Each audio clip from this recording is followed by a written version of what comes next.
મારી પઢાઈ પૂરી કર્યા પછી હું એક્ઝામ આપી ચૂક્યો હતો. પરિણામ આવવામાં 2 મહિનાનો સમય બાકી હતો. હું ઘરે ફ્રી હતો. મારો દરરોજનો દિવસ એક જેવો જ હતો. સવારે હું કોલેજ જતો અને સાંજે આવીને જીમમાં ચાલ્યો જતો. છેલ્લા 4 વર્ષથી મારો આ જ રૂટીન ચાલતો હતો. એક દિવસ હું ઘરે આવો જ હતો અને મારી માં કોઈ સાથે ફોન પર વાત કરતી હતી. થોડી આવાજ મને પણ સંભળાત કરતી હોય.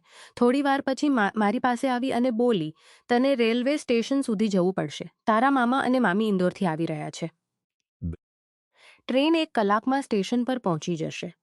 મેં માને પૂછ્યું કે મારા મામા અને મામી તો કોઈ નથી, પછી આ કોણ આવી રહ્યા છે? માં એ મને જણાવ્યું કે તેઓ અમારા દૂરના રિશ્તેદાર છે અને રિશ્તામાં તારા મામા લાગે છે અને ન હું તેમને ક્યારેય જોયા હતા. જૂનનો મહિનો હતો તો ગરમી ખૂબ વધી રહી હતી. હું તૈયાર થઈને સ્ટેશન તરફ ચાલી પડ્યો.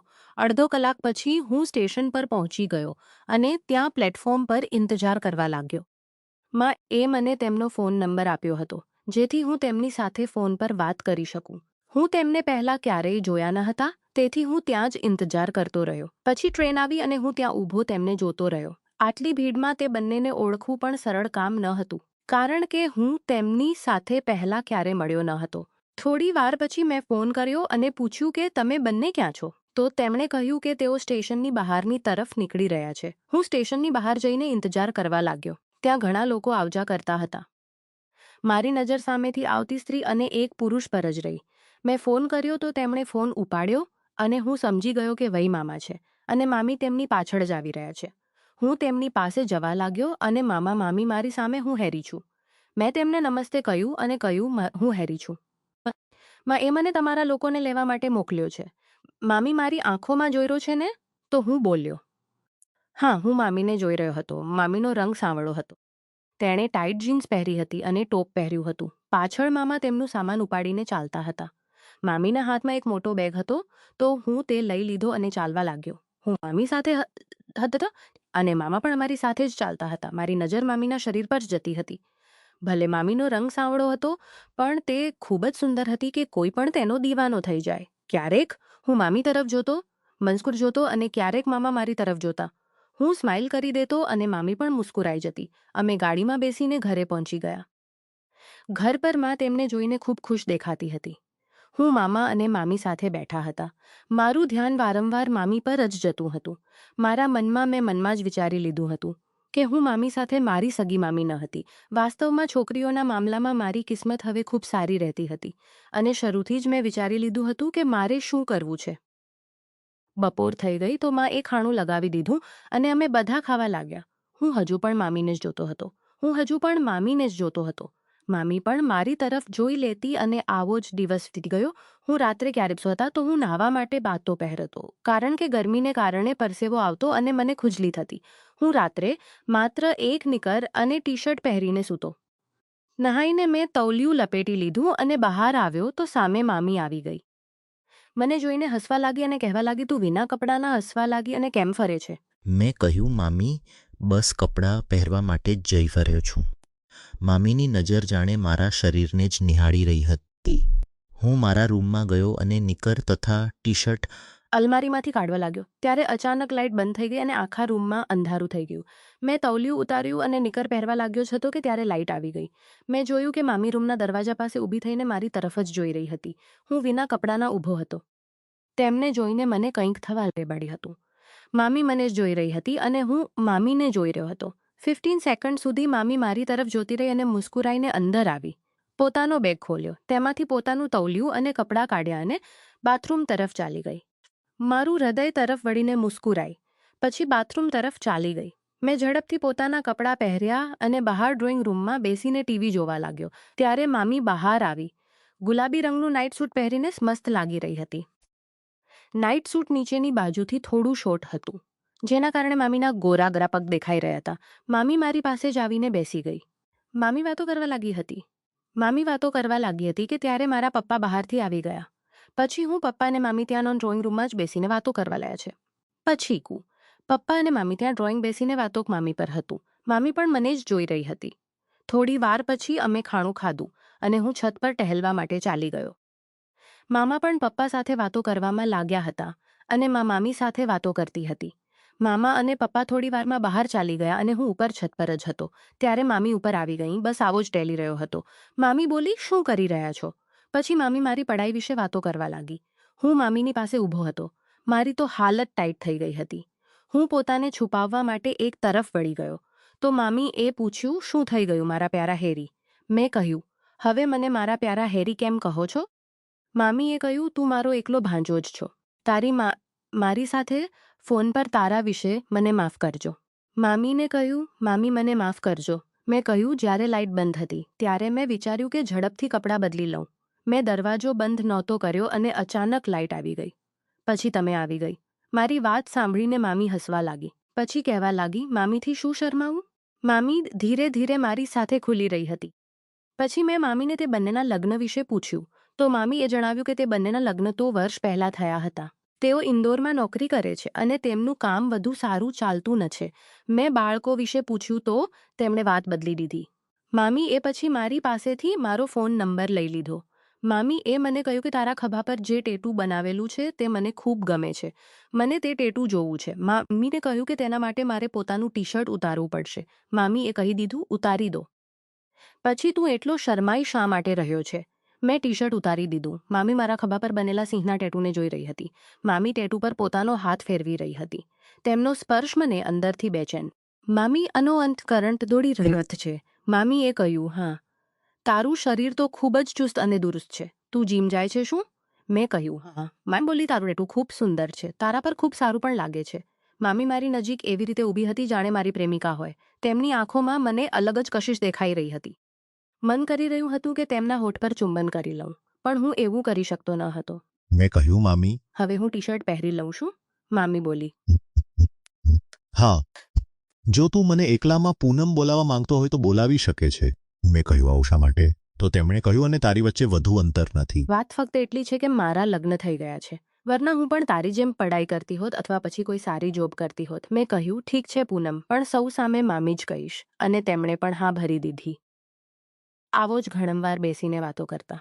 એક દિવસ મામી એ મને પૂછ્યું, તારી કોઈ ગર્લફ્રેન્ડ પણ છે શું? મેં મામીને ના પાડી દીધી. મામી બોલી, આવું તો હોઈ શકે નહીં. કોઈ તો જરૂર હશે. મેં કહ્યું, કોઈ નથી. મામી આજ સુધી કોઈ એવી મળી જ નથી જેને હું પોતાની પ્રેમિકા બનાવી શકું. તો મામી બોલી, તને કેવી જાતની છોકરી જોઈએ છે? મેં કહી દીધું, તમારા જેવી. તે જ આ સાંભળીને હું પણ હસવા લાગ્યો. મેં મામીને કહ્યું, તમારું નાઇટ સૂટ ખૂબ મસ્ત લાગે છે.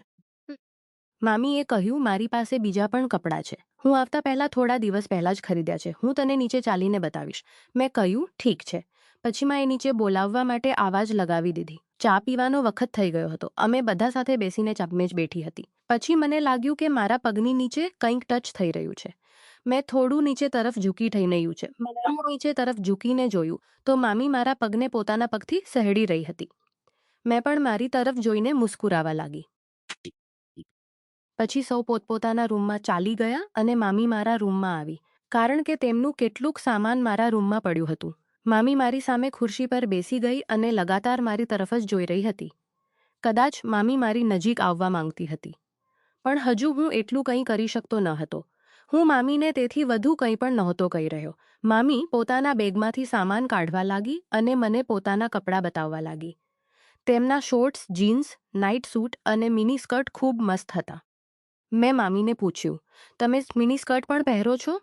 તો તે બોલી, બસ એકવાર પહેરી હતી પછી નહીં પહેર્યું. તો મેં આવો જ પૂછી લીધું, મામા કંઈ કહેતા નથી. તો મામીએ કહ્યું, અરે ના, તેઓ જાતે મને કહે છે કે જે દિલ કરે તે કરો. થોડી વાર પછી મામા પપ્પા બહાર ચાલી ગયા. મામીની ઉંમર મારાથી થોડી વધુ ન હતી. મારું ધ્યાન અંડરગાર્મેન્ટ પર ગયું. મેં મજાકમાં બોલી દીધું, શું નંબર છે? મામીએ મુસ્કુરાતા કહ્યું, લખેલું છે, જોઈ લો. મેં પણ હસતા કહ્યું, હું તો અસલમાં જોવા માંગુ છું. અને મુસ્કુરાવા લાગી અને બોલી, જોઈ લો જે જોવું હોય તે. મામી એ નાઇટ સૂટના ઉપરના 3 બટન ખોલી દીધા. મામીને આવી રીતે જોઈને મારા અંદર માનો ઉછાવ દેખાવા લાગી હતી. મામીને એક હાથ અંદર નાખી દીધો અને જોરથી દબાવી દીધો તો મામી તરત તડપી ઉઠી. મેં પોતાનો હાથ બહાર કાઢ્યો તો મામી બોલી, બસ વધારે નહીં. તો મેં કહ્યું, હજુ નહીં. પછી મામી બોલી, તું તે સમયે મારી સામે ઊભો હતો. નજારો ખૂબ મસ્ત હતો. તું જોવા માંગે છે તો જોઈ લે. મામીએ પોતાનો હાથ અંદરની તરફ કરી દીધો અને હાથ રગડવા લાગી. મામી બોલી, હેરી, આ તો લાજવાબ છે. મેં કહ્યું સામેની બાજુથી જોઈ લે. પૂનમ મામી એ સામેની બાજુ થયુંથી બહાર કાઢ્યું તો તેને જ જોતી રહી. પછી મને પપ્પા અને મામાની આવાજ આવી. અમે બહાર આવ્યા તો જોયું કે મામાએ દારૂ પી રાખ્યો હતો. મને જોઈને આશ્ચર્ય થયું કે મામા હવે દારૂ પીતા છે. માં બોલવા લાગી, કાફી ટાઈમ થઈ ગયો તો સૌ સૂવા ચાલી ગયા. મામા અને મામી બંને મારા રૂમમાં સૂવા ચાલી ગયા અને પપ્પા પોતાના રૂમમાં ચાલી ગયા અને હું ડ્રોઈંગ રૂમમાં લેટ ગયો. પછી મેં પૂનમને ફોન પર એક મેસેજ કર્યો અને સાથે જ તેણે જવાબ આપી દીધો. મેં પૂનમને કહ્યું, જ્યારે મામા સૂઈ જાય ત્યારે મારી પાસે ડ્રોઈંગ રૂમમાં આવી જજો. તો તે માની ગઈ. પછી હું પૂનમશમ સાથે મેસેજ પર ચેટ કરતો રહ્યો. તેણે જણાવ્યું કે તે દરરોજ દારૂ પીને આવે છે. તેની સાથે ઢંગથી વાત નથી કરતા. બસ પોતાના કર્યા હોવા છતાં પ્રેમનો એક પળ પણ તેમણે સાથે વિતાવ્યો નથી. પૂનમ એ મને તેમના અને મામાના રિશ્તા વિશે બધું જણાવ્યું. પૂનમ બોલી, હું તને એક વાત બોલું. મેં કહ્યું, હા બોલો. પૂનમ બોલી, હું તને પસંદ કરવા લાગી છું. જાણું છું કે આ બધું ગલત છે, પણ ખબર નથી ક્યારે અને કેવી રીતે. મેં કહ્યું, હું પણ તને પસંદ કરવા લાગ્યો છું. પૂનમ બોલી, તારા મામા એ આજ સુધી મને ક્યારે પ્રેમ નથી કર્યો. તેઓ બસ તારા નશમાં ચૂર રહે છે. મેં કહ્યું, કોઈ વાત નહીં, હું તારી સાથે જી ભરીને પ્રેમ કરીશ, પણ તું જાણાત કોઈને પણ ખબર ન પડે. તો મામીએ કહ્યું, હા, કોઈને કંઈ ખબર ન પડશે. વાતો કરતા કરતા રાતના 12 વાગી ગયા હતા. પૂનમ બોલી, હું તારી પાસે આવી રહી છું. તો મેં કહ્યું, આવી જા. તેણે બહાર આવ્યા ચચીમાં અને પપ્પાવાળા રૂમને બહારથી બંધ કરી દીધો. હું આવતા જ મામીને પોતાના ગળે લગાડી લીધી અને તેને પ્રેમ કરવા લાગ્યો. પછી હું પૂનમને ઉપરના રૂમમાં લઈ ગયો અને તેને અંદરથી બંધ કરી દીધો. મામીને જી ભરીને ચુંબન કરવા લાગ્યો. મામીને તો જાણે જરૂર ચડી ગઈ હતી. તે મચડવા લાગી. પછી હું રોકાઈ ચાલ અને અંધારામાં સામાન લઈ લેવો. તો તે માની ગઈ. અમે બંને પછી ફરીથી નીચે આવી ગયા. લાઇટ્સ બંધ હતી અને નીચે એકદમ અંધારું હતું. હું સોફા પર લેટ ગયો.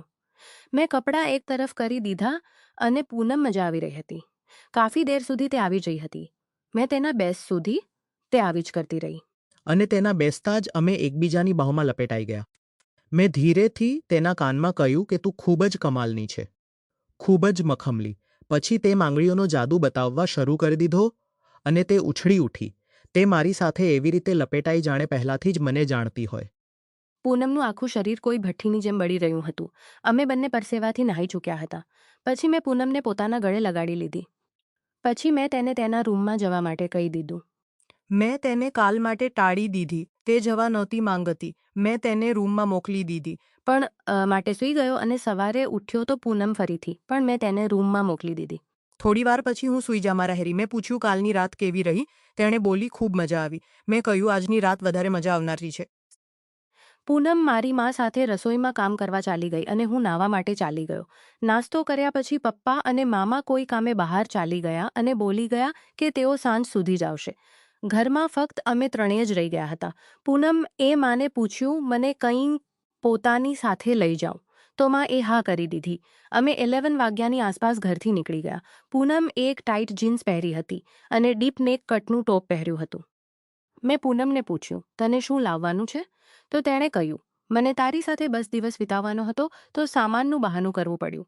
મેં કહ્યું, ચાલો પછી ક્યાંક ઘૂમવા ત્યાં ચાલીએ. હું ગાડી રોકી દીધી અને પૂનમ સાથે વાતો કરવા લાગ્યો. મેં તેને રાતવાળું કામ કરવા કહ્યું તો તેણે તરત કામ શરૂ કરી દીધું. પૂનમ મજાથી કામ કરવા લાગી અને હું આનંદમાં ખોવાઈ ગયો. તેના હોઠમાં જાદુ હતો. રાત્રે પણ જ્યારે તે મારું કામ કરી રહી હતી તો મને એવી મજા આવી રહી હતી કે મને સુકૂન મળી ગયો. હું મોટી મુશ્કેલીથી પોતાને કંટ્રોલ કરી શકતો હતો. પૂનમ પોતાનું કામ કરવામાં લાગી હતી અને મારા મુખમાંથી આવાજ નીકળવા લાગ્યા હતા. હું પૂરો મજા લઈ રહ્યો હતો. પછી મેં વિચાર્યું કે મારો તો મજા ઝડપથી જ પૂરો થઈ જશે. પછી હું પૂનમ સાથે રમવા લાગ્યો. મેં પોતાના હાથોનો જાદુ તેના ખભમાં લાગ્યો અને તેના હાથોનો જાદુ તેના ખભા નીચે બતાવ્યો. તેની લાલચી તો કમાલની હતી. ઘણી દેર સુધી અમે ત્યાં જ રહ્યા. મેં પછી તેને ઉપર ઉઠાવી લીધી. તે પાગલ થવા લાગી હતી. મેં તેને કહ્યું કે ચાલો ક્યાંક ચાલીએ જઈને મારી સાથે કામને અંજામ આપીશું. પછી મેં પોતાના એક મિત્રને ફોન કર્યો અને તે મિત્ર પણ માની ગયો. હું પૂનમને મિત્રના ઘરે લઈ ગયો. મિત્રને મેં સાંજ સુધી માટે ઘરથી બહાર મોકલી દીધો. મિત્ર ચાલી ગયો. મેં રૂમને અંદરથી બંધ કરી દીધો અને પૂનમને પોતાની બાહોમાં ભરી લીધી. પૂનમ એ પોતાનું ફરીથી કમાલ બતાવવા શરૂ કરી દીધું. આ પર હું પણ તેને તેની જેમ ખુશ કરવાની કોશિશ કરવા લાગ્યો. પૂનમ પણ જોરથી કામમાં લાગી હતી. અમે અમારું અસલી કામ શરૂ કરી દીધું. તે દર્દથી તડપી રહી હતી. પછી તે ધીરે ધીરે અહીં થવા લાગી. તે મારું પૂરું સાથ આપી રહી હતી. અમે બંનેની આવાજો એકબીજા સાથે સંભળાઈ રહી હતી. તેણે ધીરેથી મારા કાનમાં કહ્યું, બસ એટલો જ દમ બચ્યો છે શું? મને તેની વાત સાંભળીને ગુસ્સો આવ્યો અને મેં પોતાનું કામ વધારે તેજ કરી દીધું અને એક જોરદાર ચીજ સાથે પથારીના કિનારે ઢળી પડ્યો. હું ખૂબ જોરથી હસ્યો. મારી સાથે ફ્રી થયા પછી થાકી ગયો. પૂનમ ઉઠી અને મને ચુંબન કરી રહી હતી અને મારી મસ્તી ખૂબ ખુશ હતી. અમે ઘણી દેર સુધી આવી જ એકબીજાની સાથે પડ્યા રહ્યા.